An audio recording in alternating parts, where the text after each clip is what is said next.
going on, everybody? KingofDragons 5000 here, coming at you with another figure review. Today we'll be having a look at the McFarlane Tours DC Multiverse Joker from the Batman White Knight series. And so here we have the White Knight Joker posing out of the packaging. Before we take a look at the figure, let's actually take a look at what he comes with. The Joker does come with two different head sculpts. We of course do get the Jack Napier head, which does look really good. I do like that one. And then we also do get the White Knight Joker head, which I think is my favorite look for the figure.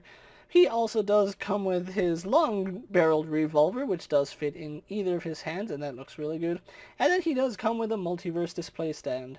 Other than that, White Knight Joker here doesn't come with anything else, so with that out of the way, let's actually move on to his details.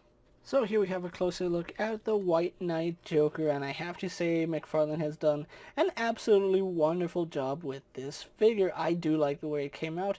There's a lot of nice little details on him, so let's actually run through it really fast. Taking a look at this head, he is one crazy, deranged lunatic, and he does look just like the Joker.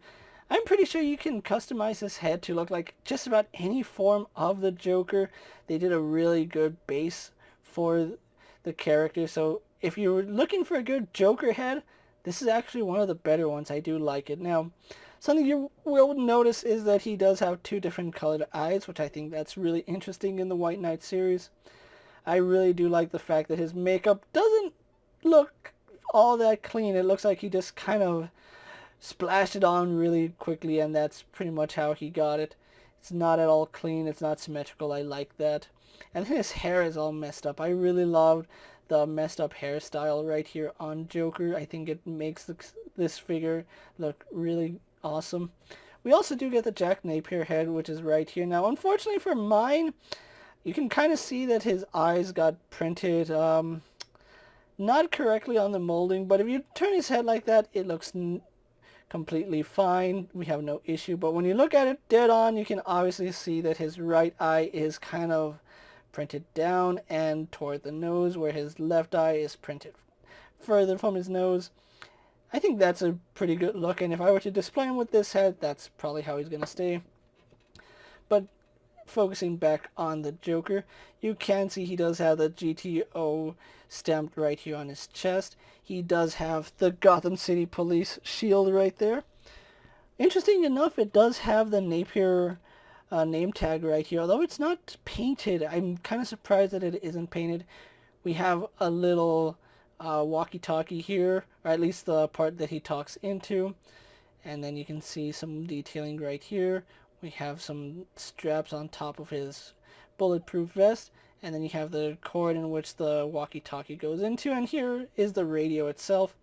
We do have some pouches. I love this bulletproof vest that he has on him. We have some long pouches here, we have some shorter pouches here, and just the detail going up, you can see the zipper is there. I think he's also wearing some kind of tracksuit or jumpsuit. You can see the zipper right here, and it goes all the way down to here, so he is technically wearing an undersuit underneath his tactical vest. He does have a green shirt underneath with some black sleeves right here. We have his skin tone showing right there.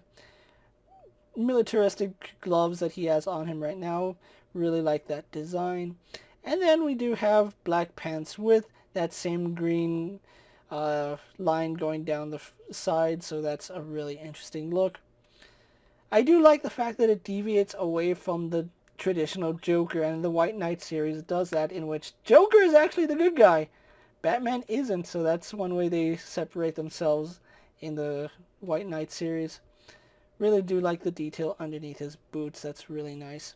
So overall, the Joker here is really done well. There's a lot of things to like about the figure. His look has a lot to it, and there's just so much to like about him. That crazy deranged face looks good. The GTO insignia right here on his chest. All the detail on his bulletproof vest. You can see that they did throw like a blue dry brushing all throughout it, so it looks really good. Really glad McFarlane has gone out of their way for this figure. So with that out of the way, guys, let's actually take a closer look and compare him to other figures you may have in your collection. And so here we have the Joker posed next to a Marvel Legends Cyclops and a DC Multiverse Superman. Here we have the Joker posed next to a WWE Elite Scale figure in a Mezco 1/12 Collective Popeye the Sailor Man. Here we have the Joker posed next to a Lightning Collection White Ranger in a Star Wars Black Series Mandalorian. And finally, here we have the Joker posed next to the White Knight Batman and Curse of the White Knight Azrael. So with the comparisons out of the way, let's actually move on to his articulation. Now, before I go on to the articulation, you may notice I have Joker standing with one leg further out. The reasoning for that is that for some reason one leg is longer than the other, and anytime I try to pose him standing straight up, he has a tendency to lean off to one side. Now, I don't know what's causing that. If I had to guess, it's the fact that this leg does look like there's more... Yeah, you can see that there's more gap in that leg. I wonder if I can fix a McFarlane figure, Maybe one day we'll find out. But anyway, moving on to his articulation. He does have a ball joint, a double ball joint in the neck, although it's not the best range because it just pegs in and that's pretty much it. We do have very limited upwards movement. We have some downwards movement, but with a chin like that, it butts up against the neck. But we have crazy amount of tilt here because he is a crazy person. And of course does turn left and right. Arms are on a... it's a ball socket that pegs into the arm. It does go down, does go up, goes back, forward, rotates all the way around, so I do like that. He does swivel at the bicep. Arm goes all the way around, all the way out, no problem. I'm thinking he might have had a feature where he had interchangeable arms at one point because his arms come off really, really easy. And it's not just on mine. I've seen a couple of reviews already, and his arms come off fairly easy. So I'm wondering if maybe he was going to have an interchangeable arms feature at some point that they just scrapped it, but the mechanics are still there. I don't know. But anyway, moving on, he does have double jointed elbows, so that works really good. I almost lost my train of thought. He has a ball hinge in the wrist, so that does swivel, goes up and down, swivels in and out, and then rotates on that peg. He has the same kind of joint that Arrow, Batman Who Laughs, and the Joker have all had. He does have a hinge that allows him to go back that far. It would have the same movement going forward, but there's more in his vest going forward, so that does limit some of the posability. But he does rotate nicely, and we do have nice side-to-side movement, so really good movement here on White Knight Joker. Legs do kick forward to about there. Don't let anybody tell you otherwise, but this Joker is really flexible. Goes back to about there, no issues at all. He does the splits perfectly, actually. So really like the leg articulation on him. He kind of has a swivel at the thigh, although it's really minuscule. Actually, his right thigh swivels a little bit better.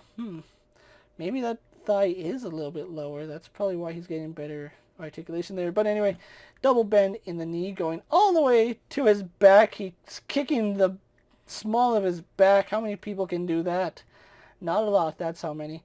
Same articulation as the wrist. We do have a ball hinge right here, so that does go forward and back. We can rotate that side to side, so we have really good rocker ankle. But if you don't want a rocker ankle, we do have forward facing pin, and that does the same as a rocker ankle. And then really generous toe hinge. So overall, White Knight Joker here has a lot of good articulation on him. So with that out of the way, guys, let's actually get him posed for my final thoughts, and then we'll wrap up this review. So here we have the White Knight Joker posed for my final thoughts, and overall, I'm really, really surprised at how much I like this figure. I wasn't really a fan of the White Knight series, I'm not gonna lie. I've never read it. I just wasn't familiar with the story, and I didn't like the concept behind it, but I hear it's a good series, and having this figure in hand kind of makes me want to go back and read that, because this figure is really well done, and I want to get the story behind it. But having a look at the figure, it's a really nice figure. Now, despite some shortcomings that mine has, especially with the eyes, that seems to be a reoccurring thing with this figure, is that the eyes tend to be not 100% accurate, but it varies from figure to figure. So yours might be better than mine. It all depends on how it looks. You do have to check these out in stores. aside from the shorter leg, I think this is a really nice figure to have in your collection. And he has a lot of style to him, and that's something I really do like about figures with a lot of articulation. You can get a lot of attitude out of them, and this figure has a lot of attitude. Both heads, in my opinion, look really good. If you want just a generic police officer, you can kind of use this as a generic police officer, and you might be able to get away with it. But overall, I love the way the White Knight Joker came out. If you are looking for the White Knight Joker, they are starting to hit stores right now at the time I'm making this video. So check out your local Walmarts, check out your local Targets. I know Walgreens is carrying them. I picked up my White Knight series from Amazon, and at the time I'm making this video, Joker and Batman is still up, but Azrael is sold out. So Azrael does seem like he's going to be the heavy hitter of this particular series. If you can find all three, I think they're all worth the pickup, but we'll get more into that as we have a look at Batman and Azrael. But Joker here gets my seal of approval. With that being said, guys, I'm King of Dragons 5000. Don't forget to like this video, leave a comment, subscribe to my channel. Go ahead and check out all my other action figure reviews, as well as all my other DC Multiverse videos. Hopefully you find them informative. As always, if there's a figure you would like to see me review, let me know down in the comments. And if it fits in my collection, I'll definitely have a look at it. While you're at it, check out my Instagram account for new and exciting action figure photos. And as always, ring that bell to be notified every time I upload a video. Until next time, guys, I'll see you later. Take care, everyone.